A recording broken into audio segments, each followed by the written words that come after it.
बिस्मिल्लाहिर्रहमानिर्रहीम। अस्सलामुअलैकुम। Easy learn में खुश आमदीद। आज हम लोग क्वेश्चन 3, 4, 5 को डिस्कस करने की कोशिश करेंगे। एक्सरसाइज 13.1।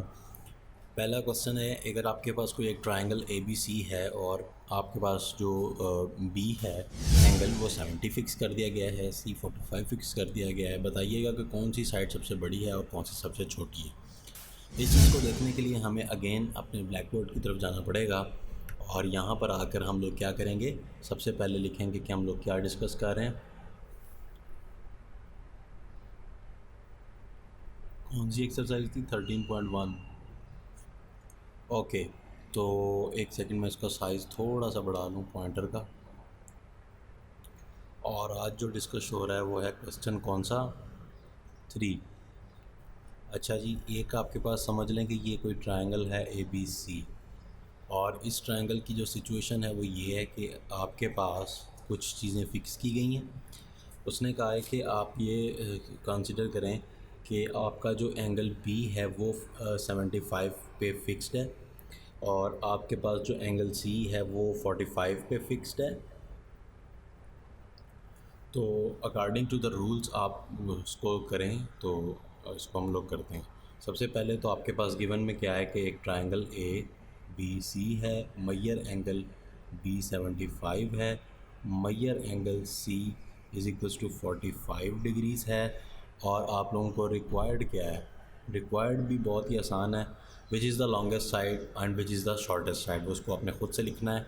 नेक्स्ट मैं स्टेटमेंट्स और छोटी सी रीजंस पे बात करूँगा, बहुत ही आसान थ्योरम और क्वेश्चन।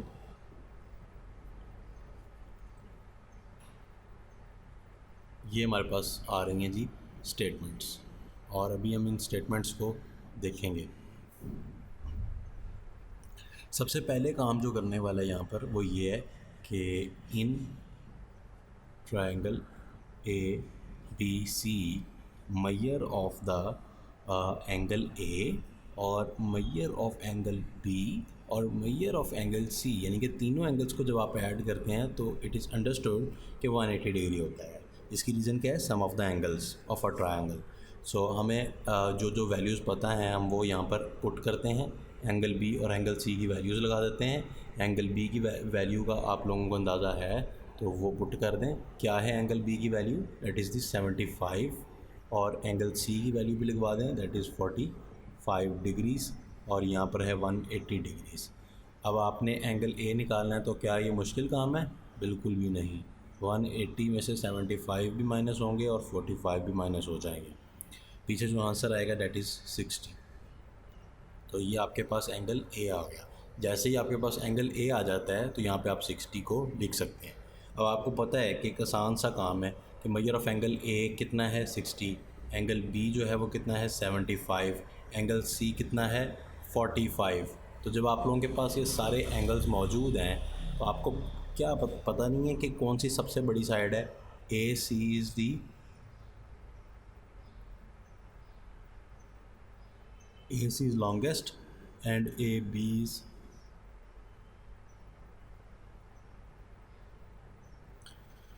कैसे पता चला? पता इससे से चला, ये देखें ये एंगल बड़ा है तो इसकी सामने वाली साइड भी बड़ी होगी। अगर ये सबसे छोटा एंगल है तो इसकी सामने वाली साइड भी सबसे छोटी होगी। नेक्स्ट क्वेश्चन हमारे पास ये कह रहा है कि prove that in A right angle triangle hypotenuse is longer than the each of the other two sides. जो हाइपोटेन्यूज होता है ना राइट एंगल में, वो कहता है कि वो सबसे बड़ा है, लेकिन इस चीज़ को आपने प्रूफ के साथ बात करें ज़रा, थोड़ा मज़ा आए। तो क्वेश्चन कौन सा है जी? 4।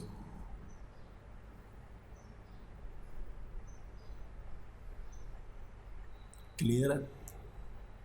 ये एक ट्रायंगल है A B C, right angle ये है, हाइपोटेन्यूज कौन सा है? ये। ठीक हो गया?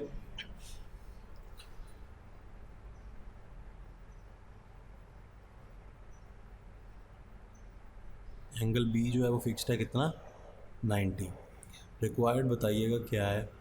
रिक्वायर्ड सिंपल है कि जनाब आप ए सी जो साइड है ये वाली हाइपोटेन्यूज, इसको प्रूव करेंगे ये किससे बड़ी है? ए बी से। और ये किससे बड़ी है? दोनों साइडों से, बकिया ए बी से भी और बी सी से भी। तो ये हमारे पास एक छोटा सा टास्क है, इसके लिए हम लोग यहाँ पे प्रूव करते हैं। हमारे पास कुछ होंगी स्टेटमेंट्स और कुछ होंगी रीजंस। रीजंस मैं नहीं लिखूँगा, आप उसको खुद से कर सकते हैं। ट्रायंगल है आपके पास ए बी सी, अंडरस्टूड है, किसी को कोई इसमें मसला तो नहीं है। ट्रायंगल ए बी सी में we know that measure of angle A plus measure of angle B plus measure of angle C is equals to 180 degree. इसकी रीज़न अगेन वही sum of the angles of the triangle. अब यहाँ पर हमें major of angle A और major of angle सी का नहीं पता, जबकि बी का पता है, तो बी की जगह पे हम क्या करेंगे, वैल्यू लगाएंगे 90 डिग्री, और वो उधर जाके क्या हो जाएगी, नेक्स्ट स्टेप में माइनस हो जाएगी। मैंने एक स्टेप शॉर्ट किया, जैसे प्रीवियस में आपने वैल्यू लगाई थी, अगली बार उधर जाके माइनस हो जाएगी। तो जब आप इसमें से माइनस करते हैं तो ये यहाँ पर क्या रिज़ल्ट आ जाएगा, क्या आ जाएगा, 90। इससे हमें क्या पता चल रहा है कि एंगल ए और एंगल सी का जो भी है यहाँ पे एंगल, उन दोनों को ऐड करके 90 डिग्री बन रहा है, और ए बी अकेला ही 90 डिग्री है। इसका मतलब हम यहाँ पे कह सकते हैं देयरफॉर क्या कहा जा सकता है यहाँ पे, नंबर 1 दो चीज़ें कि मेजर ऑफ एंगल बी जो है, एक minute, measure of angle A जो है इज़ इक्वल्स टू, सॉरी मैं एंगल बी लिखना था, measure of angle B is equals to 90, but we know that now कि जो सी है ये तो 90 है, जो आपके पास एंगल है इसके आगे लिखेंगे given major of angle A जो है वो इज़ ऑलवेज लेस दैन 90, क्योंकि इन दोनों का सम 90 के बराबर है। इट मीन्स कि हो सकता है ये 30 हो सकता है वो 60 हो सकता है ये 45 हो 45 हो, क्योंकि दोनों मिल के 90 मान रहे हैं और वो अकेला 90 है। अब ऐसा तो पॉसिबल नहीं है ना कि इन दोनों में से कोई एंगल बिल्कुल ही ज़ीरो हो जाए, एंगल की वैल्यू एटलीस्ट 1 तो होगी ना, तो इसलिए ये 90 से कम है। Measure of angle C is also less than 90, और इनकी रीज़न्स आपको लिखने की ज़रूरत नहीं है क्योंकि ये ऊपर डिस्कशन से प्रूव हो चुका है। अब आप लोग कह सकते हैं कि चूँकि मेजर ऑफ एंगल ए यहाँ पे मैं लिख रहा हूँ, इससे नेक्स्ट में यहाँ पे लिख रहा हूँ, ठीक है, नीचे वाला measure of angle A is less than measure of angle B से। अगर ये ऐसा है तो ए सी, ऐसा मैंने क्यों कहा कि ए जो है वो आपके पास जो है लेस है बी से, measure of angle A is less than measure of angle B, मैंने क्यों कहा, मैंने इसकी रीज़न ये देनी है because A C is opposite, opposite इसका, ये देखें ना, ये जो एंगल है ये 90, तो इसकी अपोजिट जो आएगी वो बड़ी होगी, ए सी बड़ी है। जब यहाँ पर एंगल ये और ये छोटे हैं, इसका मतलब जो आपकी ए है वो एंगल बी से छोटा है। इसी तरह आपका जो सी है वो भी एंगल बी से कम है। Measure of angle C is less than measure of angle B, ठीक है। प्रूव इस तरह से हुआ है, रीज़न इसकी दोबारा सुन लें, क्योंकि ये देखिए ना, जो साइड बड़ी एंगल बड़ा होता है, जैसे कि 90 तो उसकी साइड भी बड़ी। अब हमने थोड़ी देर पहले यही कहा ना कि ये जो एंगल्स हैं ये 90 से कम है, यानी कि बी से छोटे हैं, तो बी से छोटे हैं ना, बी से सिर्फ कंपैरिजन कर रहे हैं। तो जब एंगल्स छोटे हैं तो इसका मतलब इनकी जो साइड्स हैं वो भी कम हैं, इनकी एंगल्स भी कम हैं बी से, ठीक हो गया। तो यही वो चीज़ थी जो हम लोगों ने प्रूव करनी थी। इसी तरह से हम ये भी कह सकते हैं कि चूँकि एंगल छोटे हैं तो आपके पास मेजर ऑफ ए सी जो लेंथ है वो बड़ी है ए बी से। इसी तरह से मेजर ऑफ ए सी जो है वो also greater than measure of B C, क्योंकि उनके जो एंगल्स हैं वो छोटे हैं। ये एंगल 90 है, वो 30 हो सकता है, वो 60 हो सकता है, वो 45 हो, ये भी 45, तो एंगल छोटे हैं ना, इससे तो हम सिर्फ इसको देख रहे हैं। अगर इससे एंगल छोटे हैं तो इट्स डेफिनेटली कि ट्रू कि वो उनकी जो दूसरी साइड्स हैं वो इससे छोटी, क्योंकि इसका एंगल बड़ा है। लास्ट क्वेश्चन की तरफ चल रहे हैं, वो ये कह रहा है कि इन ए ट्रायंगुलर फिगर मेजर एंगल, ये एक फिगर आपको उसने दिखा दी है, तो ए बी, ठीक है, नोट करें क्या कह रहा है, A B is greater than A C, और बाद में उसने आपको दूसरी क्या चीज़ बताई है कि B D and C D are the bisectors of B and C respectively. Prove ये करना है कि आपके पास जो बी से डी है ये वाली length is also greater than D C. तो इस चीज़ को बहुत ही आसानी के साथ हम लोग प्रूव कर लेंगे, कोई भी मुश्किल काम नहीं है। तो सबसे पहले तो हमारा जो टास्क होगा वो ये होगा हम जो ये जो डायग्राम थी, इस डायग्राम को यहाँ पर मेंशन करवा दें किसी तरीके से। ठीक है, समझ लें कि ये आपके पास ये है, और यहाँ पर मैं इसके इनसाइड व्यू में एक यहाँ पर ये बाइसेक्टर्स बना रहा हूँ। ये आपके पास है ए, ये आपके पास है बी और सी, और ये पॉइंट जो है वो डी है। और यहाँ पर चूँकि बाइसेक्टर है तो इनको हम एंगल्स को नाम जो दिए हुए हैं 4 और 3 और ये 1 और 2। तो एंगल 1 क्या है ये, और एंगल 2 क्या है ये, और आपके पास गिवन में क्या आ जाएगा, in a triangle A B C A B is greater than A C. Again measure of लिखना है, मैं लिख नहीं रहा, ए बी जो है वो ए सी से बड़ा है। दूसरी चीज़ ये है कि क्योंकि ये बाइसेक्टर्स हैं तो एंगल 1 और एंगल 2 क्या हैं, बराबर हैं। बाइसेक्टर का मतलब ये होता है कि अगर ये 90 है तो ये 45 और ये भी 45 है। तो इसी तरह से यहाँ पर एंगल 3 और एंगल 4 भी क्या होंगे, बराबर होंगे। यहाँ पर हमने रिक्वायर्ड क्या है,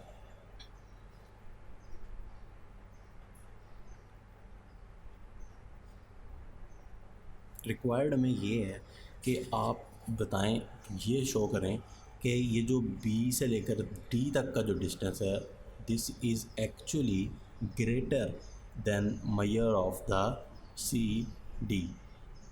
अगेन मेजर ऑफ सबके साथ आएगा, मैं नहीं लिख रहा। तो यहाँ पर हम कुछ करते हैं स्टेटमेंट्स, तो रीजंस आपने इनकी खुद कर लेंगे।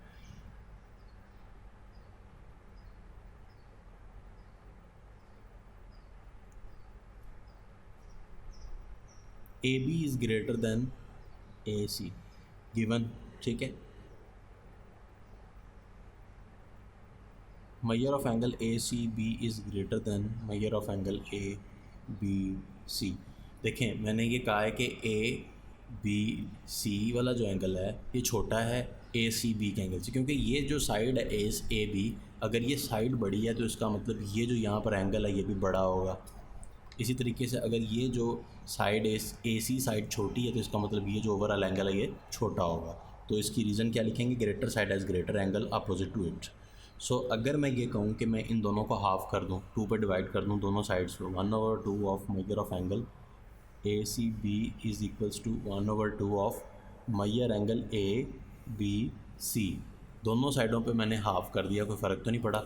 हाफ़ मैंने इसलिए किया क्योंकि ये देखें ये भी हाफ़ है, बाइसेक्टर को हाफ़ कहते हैं। अब बेसिकली मैं यहाँ पे ये शो करना चाह रहा हूँ कि हाफ़ एंगल और हाफ़ एंगल्स भी बराबर हैं, यानी कि अगर ये ओवरऑल एंगल और ये ओवरऑल एंगल बराबर है, इसका ये मतलब है कि आपका एंगल 1 और एंगल 3 भी बराबर है, 2 और 4 भी बराबर है। इवन एंगल 1 और एंगल 4 भी बराबर है, 2 नहीं सॉरी मैं ये कहना चाह रहा था कि अगर आपके ये और ये एंगल बराबर है तो तब आपका एंगल 1 और एंगल ये सारे बराबर हैं। लेकिन यहाँ पर सिचुएशन ये कि ये एंगल जो भी है वट एवर इट इज़, तो ये एंगल और ये एंगल आपस में बराबर है, हाफ। एनीवे, हम ये कह रहे हैं कि अगर आपका ओवरऑल ये वाला एंगल बड़ा है इस एंगल से, इट मीन्स कि ये जो आधा इसका हिस्सा है वो आधा भी आपस में आधे आधे भी बड़े हैं, हाफ भी बड़े हैं। तो half of the A C B का जो हाफ है वो क्या है, डैट इज़ एंगल 1 और एंगल 2, जो मर्ज़ी लिख लें। लेकिन हमें यहाँ पर रिक्वायर्ड है, हम इंटरेस्टेड एंगल 2 में, तो मैं यहाँ पे लिखूँगा measure of angle 2 is greater than, और यहाँ पे मैं इंटरेस्टेड हूँ half of the A B C. यहाँ पे हाफ 3 भी मान रहा है, 4 भी मान रहा है, लेकिन मैं इंटरेस्टेड हूँ 4 में। क्यों इंटरेस्टेड हूँ, क्योंकि यहाँ पर एक ट्रायंगल बन रही है, गौर कीजिएगा, डी बी सी, ये एक ट्रायंगल है छोटी सी नीचे बन रही, इसको हम कंसीडर कर रहे हैं, ठीक है। नाउ अब मैं इस जो है ना, इससे नेक्स्ट आपने यहाँ से देखना है, इन ट्रायंगल का नाम क्या था, B D C. In a triangle B D C आप यहाँ पे कह सकते हैं कि measure angle 2 is greater than measure angle 4, ठीक है। Greater angle has larger side opposite to, sorry ये तो प्रूव्ड है ना, अभी मैं आगे बात करने लगा इससे कि ये हमने ऑलरेडी प्रूव पीछे किया हुआ। नाउ ग्रेटर साइड जो है, ग्रेटर एंगल जो है, यानी कि जो एंगल 2 ग्रेटर है, ये एंगल बड़ा है और एंगल 4 क्या है, छोटा है, हम ये कह रहे हैं ना। तो greater angle has greater side opposite to, जो इसका एंगल बड़ा है तो इसकी अपोजिट साइड कौन सी है, ये वाली, ठीक है। इसका मतलब क्या हुआ कि बी डी जो है वो बड़ा है, measure of B D is greater than D C. Reason क्या है? Greater angle has greater side opposite to it. तो फाइनली हम लोगों ने सिर्फ यही प्रूव करना था कि बी डी और जो है वो बड़ा है डी सी से। तो आज के लिए बस इतना ही रखते हैं। इंशाल्लाह कमिंग लेक्चर में हम लोग नेक्स्ट थ्योरम की तरफ जाएंगे। तो उम्मीद करता हूँ कि बहुत ही आसान एक्सरसाइज थी, कुछ भी नहीं था इसमें, सिंपल कॉन्सेप्ट थे छोटे छोटे। और इवन अगर आप लोगों को ये कॉन्सेप्ट खुद भी काफ़ी सारे स्टूडेंट्स ने इसको ट्राई किया होगा। स्टिल अगर आप लोगों को कोई प्रॉब्लम्स आ रही हैं, कोई सजेशंस हैं, वो आप लोग शेयर कर सकते। आपके फीडबैक का रहेगा इंतज़ार। नेक्स्ट टाइम होगी मुलाकात, प्रैक्टिस करके आइएगा। टेक केयर, अल्लाह हाफिज़।